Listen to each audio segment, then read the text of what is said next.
वर्षातले 1.5 दिवस असतो, काही लोकांकडे 5 दिवस, 7 दिवस, जे काही दिवस बाप्पाचं आगमन होतं, बाप्पांची जी काही मनोभावे लोक सेवा करतात आणि मला वाटतं ते दिवस हे पूर्ण वर्षभर पुरतात. ती पॉझिटिव्ह एनर्जी तेवढीच तुमच्याजवळ कायम असते, जी पुन्हा एकदा बाप्पा परत येईपर्यंत. आणि मुळात मी पूर्णपणे सकारात्मक दृष्टिकोनातून या दृष्टीने बघतो. जसं गेल्या 2.5 वर्षात आपण कोरोना काळ जो काही भोगलाय सगळ्यांनी आणि जे काही संकट पूर्ण देशावर, महाराष्ट्रावर, सगळ्यांवरच आलंय. मला वाटतं तेव्हा सुद्धा गणेशोत्सव आले होते आणि गणेशोत्सव असताना घराघरात बाप्पांचं आगमन झालंच होतं. नमस्कार, मी तेजल चौकेकर खोत लोकशाही मराठीमध्ये तुम्हा सगळ्यांचं मनापासून स्वागत करते. तर घरोघरी बाप्पा विराजमान झालेले आहेत. तर अशातच आज मी तुमच्या सगळ्यांच्या लाडका आणि तरुणांच्या मनावर अधिराज्य गाजवणाऱ्या संतोष जुवेकरच्या घरी आलेली आहे. संतोषच्या घरचा बाप्पाचा थाट कसा असतो हे मी आज तुम्हाला दाखवणार आहे. संतोष, तुझं लोकशाही मराठीमध्ये खूप खूप स्वागत. धन्यवाद, थँक्यू. संतोष, जुनी परंपरा आहे तुमच्या घरात, खूप वर्षांपासून गणपती बसतोय. तर यावर्षी बाप्पाचं काय थाट आहे, काय खासियत आहे? फार असं काही मला फार असं ना असं भगभगीत किंवा भरलेलं असं डेकोरेशन फार नाही. मला सुटसुटीत आणि छान फार आवडतं आणि ते छान वाटतं ते फुलांचं वगैरे. मी आणि आता वेळेला मी आणि माझी पुतणी मधुरा आम्ही दोघांनी मिळून हे काल केलंय. सो फुलांचं छान सुटसुटीत साधेसं सिंपल असं एक डेकोरेशन केलंय. म्हणजे काल रात्रभर जागून वगैरे असं जे असतं, रात्री 1-1:30-2 पर्यंत आम्ही दिवसभर सगळी साफसफाई घरातली आणि मग त्याच्यानंतर डेकोरेशन वगैरे आम्ही दरवर्षीप्रमाणे केलेली तयारी. ते मॅन्डेटरी आहे की रात्री जागून डेकोरेशन करणं. आणि तो थॉट काय असतो, कसा कधी सुचतो की काय करायला पाहिजे? काहीच प्लॅन नसतं. अचानक म्हणजे की असं हे करूया ते करूया, फक्त जागा फिक्स असते आणि काय करायचं वेळेला फुलांचं काहीतरी छान करूया. कुठेतरी आजकाल आपण इन्स्टावर किंवा कुठेतरी फेसबुकवर काय काय नवीन नवीन आयडियाज दाखवतात लोक, बरेच जण. तसंच एका आईची साडी वापरून मागे ती फुलांच्या माळा सोडून छानपैकी इथे टेबलवर काही कलरफुल काही शाली होते त्या अंतरून आणि ते फुलांचं छान असे खांब उभे करून असं एक प्लॅन केला होता आणि तो छान झालेला आहे. Yes yes. आणि इथे आम्हाला छान असे मस्त उकडीचे मोदक देखील दिसत आहेत, छान असे त्याच्यावर केशर पण घातलेला आहे. काय सांगशील, उकडीचा मोदक खायला तर आवडतच, पण बनवायचा कधी प्रयत्न केलास? हो, प्रयत्न झाला ना करून, बऱ्याच वेळेला केलाय आणि उत्तम करतो मी, काही वादच नाही. मग आज केलेस का? आज नाही करता आले कारण आज मी जरा थोडासा बराच बिझी होतो, पण आता उद्या करीन कदाचित. त्यामुळे ते मला कुकिंग तसंही फार आवडतं आणि बाप्पा असल्यावर प्रत्येक काही ना काही गोष्ट घरातला प्रत्येक जण बनवत असतोच, कारण प्रत्येकाचा तो आनंद असतो, प्रत्येकाचा तो सहभाग असतो. तसंच तो माझाही आहे. बाप्पा म्हटल्यावर घरात प्रत्येकाचा सहभाग असणं गरजेचंच आहे.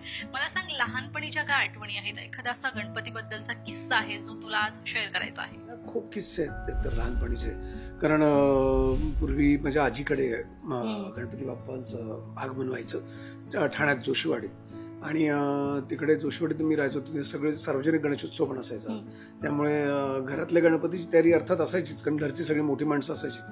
पण सार्वजनिक गणेशोत्सवासाठी जो काही हिरिरीने आम्ही सहभाग घ्यायचो सगळे आम्ही मुलं, म्हणजे अगदी देवळासमोरचं जमीन शेण आणून सारवणं, मंडप बांधणं किंवा मग डेकोरेशन तयार करणं, सगळं वर्गणी काढण्यापासून ते सगळे. आणि मग ते सार्वजनिक गणेशोत्सवामधले स्थानिक कलावंतांचे खेळ, मुलांचे स्पर्धा असायच्या किंवा मग काहीतरी कार्यक्रम करायचो. मला आजही आठवतं की सार्वजनिक गणेशोत्सवात म्हणजे पहिलं रंगमंचावर पाऊल ठेवलं ते मी त्या ठिकाणी.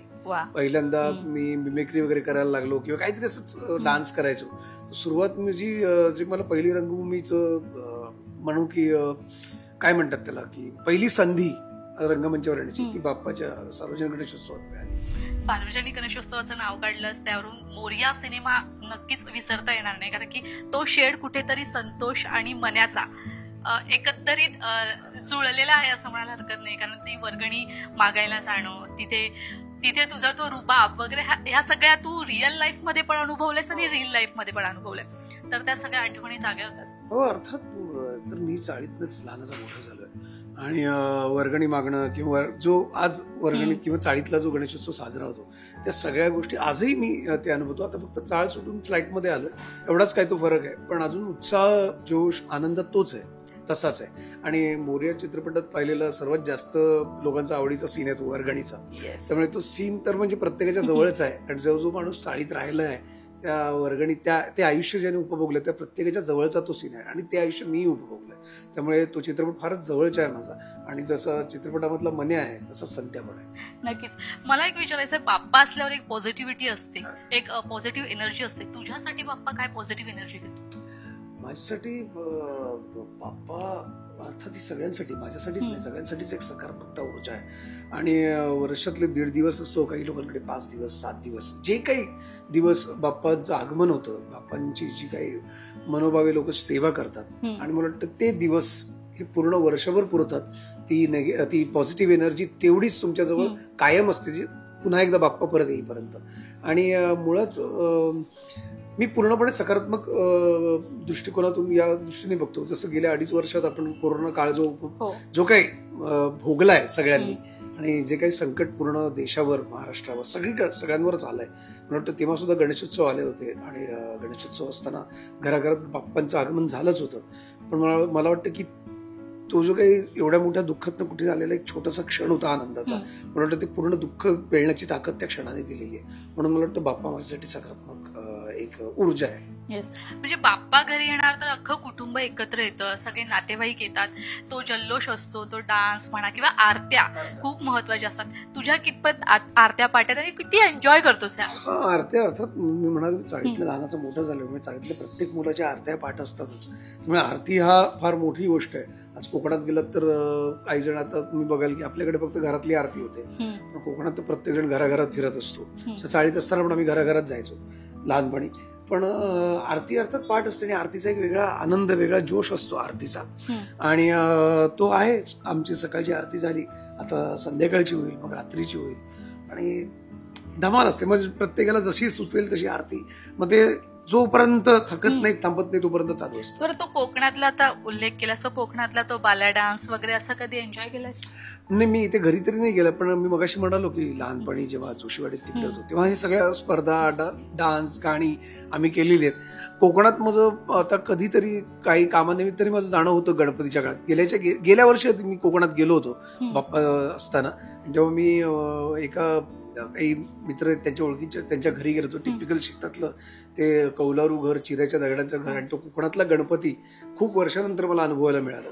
त्यामुळे कोकणात गणपती बाप्पाची एक वेगळीच, गणेशोत्सवाची वेगळीच मजा असते. हे अगदीच वेगळं आहे ते. नक्कीच. ह्या वर्षी बाप्पाकडे मागायचं तर काय मागशील? काही बस सगळं काही देतोच आहे तो. फक्त चांगली तब्येत दे, सुदृढ निरोगी आयुष्य दे आणि मान सन्मान दे लोकांकडून. बस ते प्रेम मिळू दे कायम. नक्कीच मी मिळवीनच. आता जाता जाता एकदा बाप्पाचं गजर करूया, गणपती बाप्पा मोरया. नमस्कार. लोकशाहीच्या तुम्हा सर्व प्रेक्षकांना माझ्याकडून, माझ्या कुटुंबियांकडून आणि लोकशाहीकडून गणेशोत्सवाच्या हार्दिक शुभेच्छा. गणपती बाप्पा मोरया.